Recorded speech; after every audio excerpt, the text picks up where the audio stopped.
There was never a sound beside the wood but one, and that was my long sigh whispering to the ground.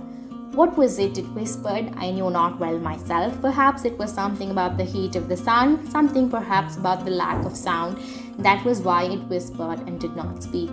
It was no dream of the gift of idle hours or easy gold of the hand of fay or elf. Anything more than the truth would have seemed too weak to the earnest love that laid the swale in rows, not without feeble pointed spikes of flowers, pale orchises, and scared a bright green snake. The fact is the sweetest dream that labor knows, my long sighed whispered and left the hay to make. Mowing is a sonnet with 14 lines but does not follow the traditional iambic pentameter beat. Frost uses the anapest to alter the rhymes of certain lines but manages to maintain the pentameter, that is a 5 feet per line throughout.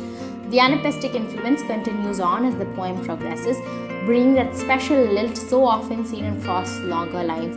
Despite being a sonnet, it's neither strictly Petrarchan nor Shakespearean, drawing a little from both styles. The octet and the sestet have different core ideas, but the entire poem hinges on the final 2 lines. The poem is about the dignity and satisfaction of labor broadly, but it is also a statement about poetry, from when it takes form to when it's taken apart from meaning. Sweet labor and sweeter reality are inherent in poetry, and the art form does not necessarily stem from fancy imagination or an abandonment of the everyday. He goes so far as to say that poetry is nothing if not truth, and to say otherwise would not do justice to it. And yet, in building a poem around a sight that seemingly whispers, the poet has shunned truth and reality to some extent.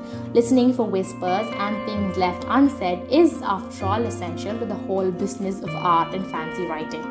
Without someone listening for whispers in the first place, there is no poem. Without the labor of the poem, there is no articulation of the sweet dream of fact. It also raises question about the pursuit of reading poetry.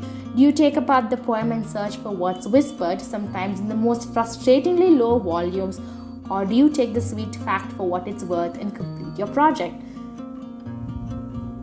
Further, the idea of leaving the hay to make suggests that at some point after great labor, the making of hay or poetry is out of the laborer's hands.